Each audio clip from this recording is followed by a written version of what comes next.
그리고 이제 중요한 것이 기도 시간에 하나님의 임재를 얼마만큼 경험하고 있는가. 기도 시간에 나 혼자만 떠드는가, 아니면 주님이 내 기도에 응답하시고 기도 가운데 주님이 함께 하시겠다고 하셨는데 기도 가운데 나를 찾아오셔서 나와 함께 하시는가, 하나님의 임재를 느끼고 있는가 하는 거죠. 그리고 또 기도의 응답을 얼마나 받고 있는가. 기도를 했는데 기도 응답에 대한 경험이 어떤가. 기도는 하나님 내가 기도하면 반드시 들어주신다는 확신을 갖고 있는가, 아니면 나는 기도해도 하나님 잘 안 들어주시는 것 같다 하는 이런 생각 속에 있는가. 이게 중요하죠. 기도를 해도 잘 안 들어주신다는 생각을 하고 있으면 기도를 안 하게 되죠, 사실은요. 그래서 응답은 어떻게 받고 있는가. 또 아직도 문제가 있지만은 계속 기도하고 있는가. 계속 기도 생활 가운데서 정말 중요한 것이 인내잖아요. 계속 그 기도의 제목을 붙들고 응답이 이루어질 때까지 끝까지 기도하는 거거든요. 근데 아직도 내가 문제가 있지만은 기도하는데 지쳐서 기도를 그만두고 있지 않는가 하는 이 부분도 문제가 있지만 여전히 기도를 계속하고 있는가. 그 다음에 이제 기도 시간에 기도를 들으시는 하나님을 내가 바라보고 있는가, 아니면 나를 바라보고 있는가. 이런 여러 가지를 점검해 볼 때 우리 신앙생활의 상태를 알 수 있습니다. 오늘 우리가 누가복음 11장 1절부터 13절까지는 예수님께서 기도에 관해서 가르치십니다. 복음서에서 보면은 주님께서 기도에 관해서 가르치는 부분이 제일 많죠. 어떤 주제별로 한다면은 기도에 관한 말씀이 양이 사실 제일 많습니다. 한 주제에서 기도라는 주제에 얼마나 많이 집중되고 있는지 모르는데요. 누가복음 11장 1절에서 13절까지도 전체가 주제가 기도입니다. 그래서 1절부터 4절까지는 기도의 내용이죠. 무엇을 구해야 될 것인가. 우리 예수님께서 우리에게 주기도문을 가르쳐 주시면서 우리의 기도가 어떤 기도가 되어야 될 것인지, 하나님의 이름이 거룩히 여김을 받으시고, 그 다음에 하나님 나라가 임하시고, 그리고 일용할 양식을 주시고, 우리가 죄 용서, 서로를 죄를 용서하는 그런 삶을 살게 해달라고 기도하고, 그리고 뭐죠? 시험에 들지 않고 악에서 구해달라. 이 기도가 이제 기도의 내용입니다. 기도 내용. 뒷부분에 나오는 성령은 마태복음에 있는데, 이건 나중에 이제 초대교회 안에서, 교회 안에서 붙여진 전통이죠. 갈로 쳐놓은 부분은. 어쨌든 간에 이렇게, 우리가 구해야 될 기도를 이제, 어떤 기도를 드릴 것인가, 기도의 내용에 대해서 주님께서 먼저 말씀하셨어요.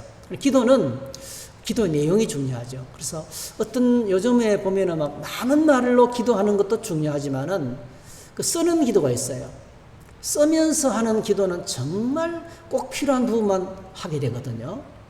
그래서 우리는 통성으로도 기도하고 여러 가지 기도하지만은 정말 요즘 같은 경우에는 이제 온라인 시대가 돼서, 이거 뭐죠, 코로나 시대가 돼서 통성으로는 못하지만은 정말 간절하게 주님과 어떤 한두 가지 문제를 놓고 집중적으로 기도하는 이런 부르짖음이 참 중요하다고 생각합니다. 아무튼 이제 이렇게 이 기도의 중심이, 우리 기도의 강구의 중심이 하나님 나라, 하나님 나라를 구하는 기도가 되어야 된다. 주님께서 먼저 가르치셨어요. 그리고 이제 오늘 5절부터 8절까지, 5절부터 8절까지는 이거 아주 중요한 예화죠. 근데 여러 가지를 이제 우리가 교훈을 삼을 수 있겠지만 포커스를 전체적인 맥락에 보면 1절부터 4절까지는 기도의 내용에 대해서 말씀해, 이렇게 기도하라, 이런 기도의 제목으로 기도하라고 말씀하셨고요. 그 다음에 이제 5절부터 8절까지는 누구를 위해서 기도할 것인가, 어떤 사람을 위해서 기도해야 될 것인가, 우리가 기도해 줘야 될 사람이 있다는 거죠. 기도의 대상. 그 기도의 대상이 오늘 본문에서는 이제 한밤중에 찾아온 굶주린 친구를 위해서 기도해야 된다는 거죠. 한밤중에 찾아온 굶주린 친구. 그는 여행 중이었습니다. 사실 우리 인생은 여행이죠. 인생의 여행 중에서 피곤하고 지친 데다가 배까지 굶고 있는, 그러니까 고난을 당하는 거죠. 엄청난 고난 중에 있는 친구가 이 집에 찾아왔어요. 근데 이 친구를 맞이한 집주인도 너무 가난해서 줄 게 없는 거예요. 여러분 아시는 것처럼 그 당시는 빵을 딱 구우면 그걸 딱 먹고 자면 끝나는 거예요. 이제 끝나는 거예요. 그리고 또 오늘 이 집은 너무나 가난해서 그 친구에게 다시 빵을 구워줄 만한 여분의 양식이 없었던 것 같아요. 거의 많은 사람들이 여러분 예수님 당시에 이스라엘 식민 통치를 받고 있었기 때문에요. 소득의 80%를 다 로마에 각출당하고 그리고 뭐 온갖 수단을 동원해 가지고 인두세 그다음에 종교세 그다음에 또 어느 길목을 지키고 있으면 지나가는 마차가 지나가면 그 지나가는 길목에서 그 사람 세를 받고요. 마차의 아래 숫자에 따라서 세금이 달라지고 거의 세리들이 강도 같은 그냥 흑안인 강도라고 보면 돼요. 그렇게 사람들의 것들을 탈취해서 자기들의 배를 채우던 그런 시대였어요. 얼마나 그런 힘들었겠습니까? 그래서 정상적으로 식사를 하는 사람이 거의 없었습니다. 빈들에 그렇게 오랜 동안 시간을 며칠 동안 빈들에서 예수님께서 말씀을 전하셨지만은 아무도 저녁이 되니까 배가 고프지만은 밥 먹으러 가는 사람이 없었어요. 왜냐하면 집에 가다 먹을 게 없어요. 그러니까 이게 충분히 가난해요. 손님이 왔는데 대접해 줄 땅이 없다는 것이 그냥 평범한 일상이었어요. 그게 가난한 주인이었습니다. 그런데 이 주인이 그 친구가 여행 중에 찾아온 사람이 굶주린 채 잠을 자는 고통을 당하는 것을 내버려 두지 아니하고 한밤중에 일어나서 부잣집 친구를 찾아가서 대문을 두드립니다. 그리고 그 두드리는 기도가 강청이죠, 강청. 어떻게 기도하는 건 사랑이죠. 그 친구를 사랑하기 때문에 그 굶주린 친구를 먹여야 되겠다는 그 뜨거운 열정이 있으니까, 사랑이 있으니까 그 사랑으로 강청하며 기도할 때 하나님이 들어주신다. 그렇게 해서 우리가 기도해야 될 우리 주변에 고난당하는 사람들이 많이 있어요. 인생길에 지치고 피곤하고 고통당하는 사람들이 너무 많다는 거죠. 실제로 굶주린 사람들, 실제로 배고픈 사람이 있고 복음에 굶주린 사람이 있고요. 겉으로 보기에는 다 가진 것처럼 보이지만은 정말 인생의 목자를 만나지 못해서 흠하기 짝이 없는 진짜 영적으로 굶주린 사람들도 있습니다.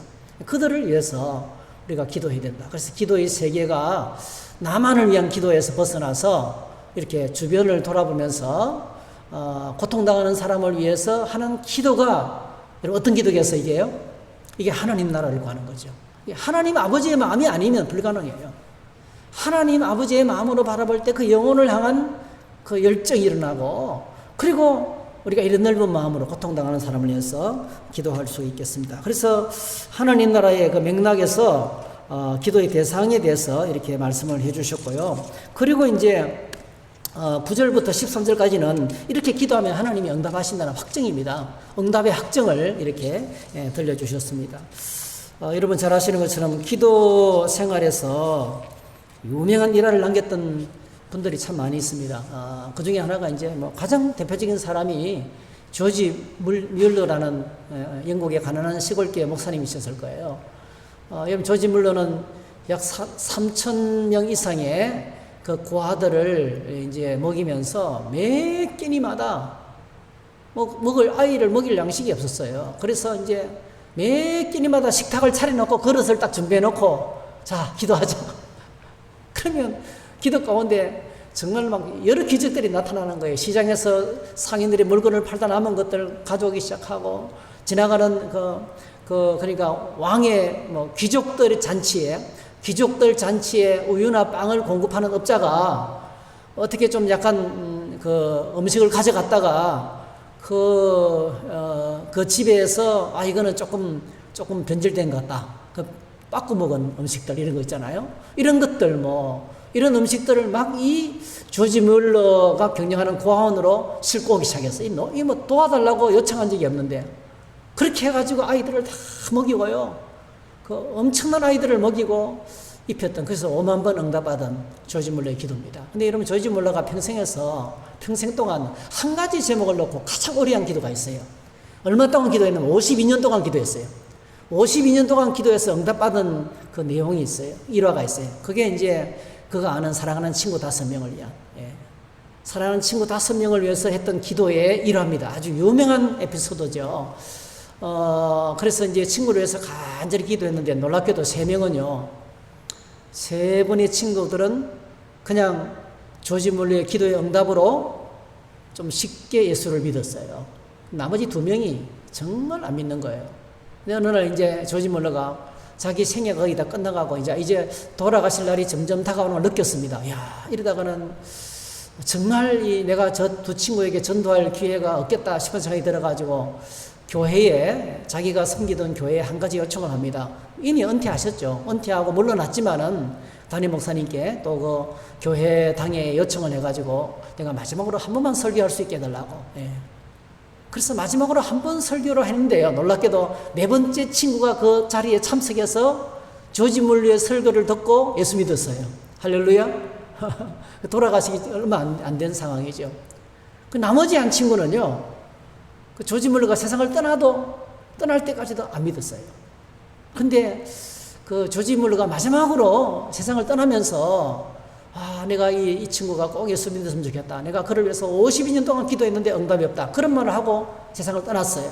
근데 이 조지 물러가 세상을 떠났을 때 그 친구가 조지 물러 장례식에 참여해가지고 그 조지 물러 목사님이 자기를 위해서 52년 동안 기도했다는 소식을 듣습니다. 그리고 뭐죠? 장례식이 끝나고 난 다음에 예수를 믿습니다. 그리고 은혜를 엄청 받아가지고 영국 전역을 돌아다니면서 그렇게 간증했어요. 이건 실화예요. 내가 바로 조지 물러의 마지막 기도의 응답입니다. 여러분, 기도는 반드시 응답을 받습니다. 하나님이 기도하시면 반드시 응답해 주십니다.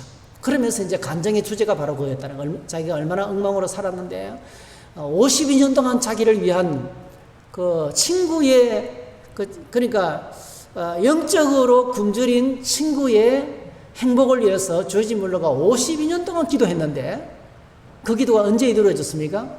조지 물러가 세상을 떠나고 난 다음에 그 장례식장에서 하나님이 응답하신 거예요. 그래서 그분이 엄청 은혜를 받고 이렇게 간증을 통해서 결국은 조지 물러가 친구 5명을 해서 기도했는데 이런 에피소드가 이렇게 정리가 되어서 그렇게 이제 일화로 남아있는 부분을 저희들이 보게 됩니다. 이런 한번 고백하실까요? 모든 기도는 다 응답된다. 네. 기도는 반드시 응답된다는 것입니다. 그래서 오늘 본문을 통해서 우리가 간단하게 기도가 응답되는 두 가지 비결을 저희들이 하나님이 응답하시는 두 가지 기도를 금방 저희들이 체크할 수 있어요. 첫 번째는요, 5절에서 8절이죠. 5절에서 8절에 보면 사랑으로 강청하는 기도는 하나님께서 반드시 응답해 주신다고 이야기합니다. 오늘 본문에 사랑으로 강청하는 기도는 하나님께서 반드시 응답해 주신다. 여행 중에 친구가 내 집을 찾아왔는데 뭐 그냥 정말 늦은 시간에 찾아온 것 같아요. 늦은 시간에. 여러분 이게 이제 고대 근동의 그 팔레스타인 지역의 하나의 풍습이죠. 낮에는 너무 더워가지고 여행을 이제 해질녘부터 시작하는 때가 많답니다. 그래서 한밤중에 어느 집을 찾아가는 일이 종종 일어난대요. 그러면 이제 그 집에는 밥 다 먹고 다 누워 자고 먹을 양식이 하나도 없고 만들었던 떡 다 먹고 있잖아요. 그리고 또 워낙 가난했기 때문에 내일 양식은 내일 어디 가서 일을 해가지고 품삯을 받아야 내일 양식을 마련할 수 있는 그런 가난한 하루에 한 끼라도 먹으면 부자라 소리 듣는, 식사를 굶지 않으면 부자라 소리를 들을 수 있는 그런 이제 시대에 살았기 때문에요. 충분히 일어날 수 있는 것 같아요. 그래서 어쨌든 간에 이 친구가 이제 그냥 배고픈 채, 굶주린 채 흙이진 배를 안고 잠을 자면 너무 고통스럽다는 것을 굶어본 사람은 알잖아요. 동병상련. 그래서 이제 이 친구의 고통을 끌어안고 부잣집 친구를 찾아가서 대문을 두드립니다. 자, 이게 떡 세 덩이를 좀 구워달라고 해요. 벗이여 떡 세 덩이를 내게 구워달라. 내 벗이 여행 중에 내게 왔으나 내가 먹일 것이 없노라 했어요. 참 여기서 먹일 것이 없다는 말이 참 중요한 것 같아요. 보통 우리가 어려움 당하는 사람들이 내게 오면 나도 어쩔 수가 없어요. 나도 지금 돈이 부족해요. 나도 지금 당신한테 줄 것이 하나도 없어요. 내 문제도 너무 큽니다. 그래서 내가 갖고 있는 문제만 해도 힘든데 나는 당신이 갖고 있는 문제를 책임질 수 없다고 말해요. 여러분, 놀랍게도 이 본문에 나오는 이분은요, 이 가난한 집주인은 자기가 가진 것이 없지만은 그 굶주린 사람의 문제를 책임을 집니다. 이게 역사의 주인공이에요. 이게 오늘 저와 여러분들이 하나님 앞에 서서 하나님 나라를 구하는 자의 자세입니다. 그래서 어떻게 책임집니까? 간단하죠. 부잣집 친구의 문을 두드려서 떡 세 덩이를 구워달라고, 떡 세 덩이를 구워달라고, 떡 세 덩이를 주면 그 떡으로 내가 이 굶주린 친구를 먹이겠습니다. 그 떡으로 내가 굶주린 친구를 먹이겠습니다. 하나님 내게 떡 세 덩이를 주면 내가 그 떡으로 내가 배부르게 먹고 우리 자녀들이 번성하고 우리가 이 땅에서 짱짱하게 큰 소리 치면서 살겠습니다. 이게 아니잖아요. 하나님 내게 은혜 주시고 복을 주시면 그 주시는 은혜와 복으로 내가 고통당하는 사람들, 하나님의 은혜가 필요한 사람을 내가 섬기겠습니다. 이게 여러분 조지 물러의 기도의 원칙이었어요. 하나님 내게 복을 주세요. 하나님 내게 양식을 주세요. 그러면 그 복으로 내가 이 어린아이들을 먹이겠습니다. 이게 이제 이 축복의 통로의 기도거든요. 이게 하나님 나라를 구하는 기도거든요. 근데 똑같습니다, 원리가. 근데 그 속에 뭐가 들어있습니까? 정말 사랑이죠. 한밤중인데요. 일어나 나가서 잠자는 친구를 깨우는 것도요, 보통 실리가 아니에요, 사실은요. 여러분, 그 당시에는 뭐, 거의 대부분이요, 그냥 방한칸이에요, 방한칸. 예, 방한칸입니다. 누가 찾아오면 온 집안 식구들이 다 일어나야 돼요. 뭐, 부엌에, 요즘은 부엌 거실 따로 있고, 뭐, 부엌 따로 있고, 뭐, 응접실 따로 있고, 다 이러잖아요. 그 당시에는 그냥 하나예요. 한 움막입니다, 한 움막. 그런데 한밤중에 그 친구 집을 찾아가서 그 친구를 깨우면 어땠어요? 온 식구들이 다 일어나는 거예요. 그 엄청난 신뢰예요. 그럼에도 불구하고요, 한밤중에 일어나가서 부잣집 대문을 두드릴 수 있다는 것을 말하면 뭐죠? 딱 한 가지 분이에요. 고통당하는 사람의 고통을 자기가 끌어안고 책임을 지는 거죠. 이렇게 책임질 수 있는 것은 의무도 아니고요, 체면도 아니고요, 그리고 채통도 아니고요. 이거는 뭐죠? 사랑이에요, 사랑. 그래서 사랑으로 고통을 끌어안고 부르짖어 기도하면, 자, 8절, 그 간청함을 인하여 일어나 그 요구대로 주리라. 그러니까 땡깡 부린다고, 뭐 말도 안 되는 기도지만은 땡깡을 부리면 응답받는다. 그런 차원이 아닙니다. 그냥 강청이 아니죠. 영혼을 사랑하고 고통당하는 사람을 사랑하는 그 사랑으로 강청하면, 사랑의 강청 기도를 드리면 하나님 반드시 들어주신다는 거예요. 은사가 없어도, 능력이 없어도, 하나님 앞에 자격이 없어도 은혜로 하나님께서 응답해 주신다, 이렇게 말씀해 주고 있습니다. 그래서 오늘 저와 여러분들이 사랑으로 강청하는 기도를 하나님께서 반드시 응답을 해 주십니다. 오늘 저희들 주변에 이렇게 굶주린 사람들이 많죠. 복음에 굶주린 사람들, 양식에 굶주린 사람들, 참된 행복에 굶주린 사람들, 또 그들의 이제 구원과 만족과 기쁨과 행복을 위해서 사랑으로 강창하는 기도를 들 때 하나님께서 반드시 응답해 주신다는 거예요. 그래서 에레미야서에도 보면은 에레미야 29장 11절 13절에 보면 이렇게 되어 있습니다. 여호와의 말씀이니라. 너희를 향한 나의 생각을 내가 아나니 평안이요 재앙이 아니니라. 너희에게 미래와 희망을 주는 것이니라. 너희가 내게 부르짖으며 내게 와서 기도하면 내가 너희들의 기도를 들을 것이요 너희가 온 마음으로 나를 구하면 나를 찾을 것이요 나를 만나리라. 그렇게 하셨어요. 그러니까 하나님 우리 모두가 다 같이 주님 안에서 굶주리지 않고 우리 모두가 다 같이 고통을 벗어나고 행복하게 살기를 원하시는데, 그걸 위해서 온 마음으로 강청하여 기도하면 하나님 반드시 응답해 주실 것을 이렇게 약속하고 있습니다. 응답받는 첫 번째 기도는 바로 뭐죠? 사랑으로 강청할 때 하나님께서 응답해 주신다. 이 신앙이 기복적으로 잘못되면, 하나님 앞에 땡깡을 부리면 하나님이 응답해 주신다, 이건 너무 자기중심적이에요. 굉장히 좀 뭐랄까요, 하나님의 말씀을 조금 욕되게 하는 것 같아요. 이런 기도는, 이런 주제는요. 근데 저희들이 과거에 무조건 하나님께 땡깡을 부려야 돼, 이런 말씀들을 많이 들었잖아요. 근데 그런 게 아니고요, 정말 온 사랑을 담아서 그 사람의 고통을 내가 끌어안고 부르짖어 기도하는 이런 기도가 바로 뭐죠? 하나님 나라의 기도다 하는 것을 주님께서 가르치셨습니다. 그 다음에 두 번째로는 우리 주님께서 9절부터 13절까지 응답해 주신다고 약속을 하고 계시는데, 구하면 주실 것이요, 찾으면 찾아낼 것이요, 두드리면 열릴 것이다, 이렇게 있잖아요. 이런 이제 뭐 앞부분에는 구하라, 찾으라, 두드리라. 10절에는 또 그걸 또 반복합니다. 9절에 했던 걸 또 반복하고 6번이죠. 6번. 그리고 이걸 모자라서 11절에서 13절까지는 우리에게 비유해가지고 너희가 갈지라도 좋은 것을 자식에게 줄 줄 알거든 하물며 하늘에 계신 너희 아버지께서 구원한 자에게 성령을 주시지 않겠느냐 이렇게 7중 응답이죠. 기도의 응답을 강조하면서 이렇게 응답을 계속 기도하면 응답해 주신다 하는 것을 이해하고 있어요. 성경학자는 이 부분을 두 가지로 해석합니다. 첫 번째로는요, 기도를 하되 그냥 하는 것이 아니고요, 기도하다가 한번 해보고 그만두는 것이 아니고요, 이거는 적극적으로 기도하는 행위라고 해석해요. 구하고 찾고 두드리고, 그러니까 구하고 찾고 두드리고, 이게 이제 그냥 기도의 단계로 보는 거예요. 예, 구하는 기도에서 찾는 기도로, 찾는 기도에서 두드리는 기도로 이렇게. 그러니까 계속 하나님 앞에 머물면서 적극적으로 하나님의 품을 파고드는 기도다 이거. 이렇게 해석합니다. 뭐 좋은 해석 같아요. 그 다음에 또 하나 해석은요, 이거는 기도하면 들어주신다는 것을 7번 강조하는 거. 완전한 7이라는 숫자는 완전 수잖아요. 7번이나 하나님께서 우리 기도에 응답을 약속하시는, 그냥 반복이다 반복. 7번이라도 7번씩이나 너희가 기도하면 내가 응답하겠다는 것을 강조하는 7중 강조다 이렇게 이제 두 가지로 해석합니다. 근데 두 가지로 해석하지만 두 가지 다 받아도 될 것 같아요. 근데 오늘 저희들이 한 가지 꼭 기억하셔야 되겠어요.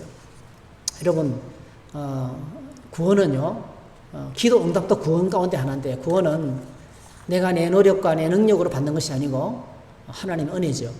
기도에도 똑같습니다, 여러분. 기도도 똑같다는 거예요. 하나님의 은혜로 구원받습니다. 그런데 오늘 하나님의 은혜로 우리 기도 응답이 되는데 어디에 포커스를 맞추고 있냐면, 그게 이제 11절부터, 그러니까 9절, 10절은 기도하면 응답한다는 것을 6번이나 반복해가지고 말씀하시는데, 11절부터 13절까지 이유를, 그 근거를 댑니다. 우리가 기도하면 하나님이 응답하시는 근거를 대는데, 그 기도의 응답의 근거가, 이유가 어디 있느냐는 거예요. 그게 어디 있어요? 자, 11절. 너희 중에 아버지 된 자라서 누가 아들이 생선을 달라는데 생선 대신에 뱀을 주며 알을 달라 하는데 정갈을 주겠느냐. 13절. 너희가 악할지라도 좋은 것을 자식에게 줄 줄 알거든 하물며 너희 하늘 아버지께서 구원한 자에게 성령을 주시지 않겠느냐 했어요. 그러니까 이거는 우리 사실 우리가 이제 악하다는 말은 이 자기중심적인 거죠. 우리가 자기중심적인 우리라 할지라도 자식들이 구할 때는 후하게 줍니다, 그렇죠? 자식들이 물론 그렇지 않은 부모도 많아요, 사실은요. 자녀를 학대하는 부모도 많습니다. 근데 보통으로 부모의 마음은 어떻습니까? 자녀가 구하면 후하게 줍니다. 자녀에게 구하면 후하게 줍니다.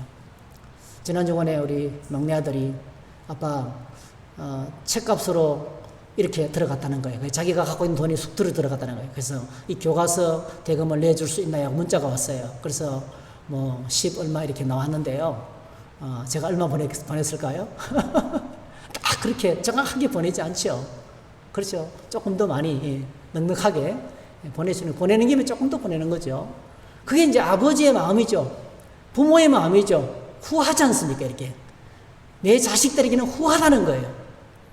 그걸 있잖아요, 여러분. 하나님께서 하나님의 자녀들에게 후한대요. 그 후하신 하나님의 성품을 성경에서는 어떻게 묘사하고 있냐면 선하신 분이라는 거예요. 선하신 분. 한번 따라 하실까요? 하나님은 선하시다. 항상. 네. 하나님은 항상 선하시는 거예요. 그러니까 우리의 기도에 응답하시는, 우리의 기도가 응답받을 수밖에 없는 이유가 있는데요. 그 이유는 우리가 막 기도해서, 우리가 막 기도해가지고 땀을 뻘뻘 흘리며 기도해가지고 야, 저 정도로 기도하는데 내가 안 들어줄 수 없다. 지성이면 감천이다. 이게 아니라는 거예요. 여러분, 지성이면 감천이라는 신앙을 갖고 있으면 신앙생활 피곤하기 짝이 없어요. 아무리 많이 노력하고 헌신해도 모자라요. 정성이 부족해. 여러분, 그는 엄청나게 피곤한 거예요. 그는 자력 종교에, 자기 힘으로 구원받는 종교의 모든 이방 종교의 특징이에요. 여러분, 기독교는 은혜의 종교입니다. 은혜의 종교입니다. 우리가 기도하면 어떤 때는 신음소리만 내어도 하나님께서 적극적으로 응답해 주시는데, 이유가 바로 뭡니까? 하나님의 선하심 때문에. 이렇게 응답해 주시는 이유가 하나님의 선하심 때문에. 그래서 우리가 이 9절부터 13절까지의 내용을 가지고 두 가지로 정리하면 우리의 기도에 응답해 주시는 이유가 있어요. 첫 번째로는요, 이렇게 기도하면 응답해 주신다고 하나님이 약속하셨어요. 하나님의 약속의 불변성 때문에요. 할렐루야. 여러분, 하나님의 약속을 신뢰하시기 바랍니다. 그 다음에 두 번째, 우리 기도를 들으시는 하나님은 선하신 분이라는 거예요. 하나님의 선하심이 있기 때문에 기도가 응답된다는 겁니다. 그래서 어떤 면에서는 기도 응답의 불신앙, 다시 말씀드리면 나는 기도해도 응답받지 않는다는 불신앙은 정확하게 말씀드리면 하나님이 누구신지 몰라서 그래요. 하나님은 선하신 분이라는 거예요. 그래서 이 13절이 강조한 너희가 악할지라도, 이 말은요, 하나님은 선하시다는 거죠. 너희가 악할지라도 좋은 것을 자식에게 줄 줄 알거든. 하물며 하늘에 계신 선하신 너희 아버지께서 기도하는 자에게 성령을 주시지 않겠느냐. 여러분, 기도하는 자에게 성령을 왜 주십니까? 성령은요, 보정의 영입니다. 보정의 영. 성령이 임했다는 것은 보정하게 그 기도가 반드시 이루어진다는 거예요. 그래서 여러분, 기도 가운데 하나님의 임재를 느끼고 하나님의 은혜를 느끼게 되는데 그 중에 하나가 뭐죠? 평안함이 몰려옵니다. 성령이 임하시면 하나님의 평안이 내게 몰려옵니다. 참 놀라워요. 눈을 뜨면 지옥인데 기도하면 그렇게 평안할 수가 없어요. 많이 경험합니다. 제가 많이 경험합니다. 눈을 뜨면 너무나 현실은 너무나 고통스러운데 하나님은 계속 나의 기도를 요구하시고 기도의 보좌 앞에 나가면 그렇게 평안할 수가 없어요. 소망이 생겨요. 그리고 평안해요. 왜 그렇습니까?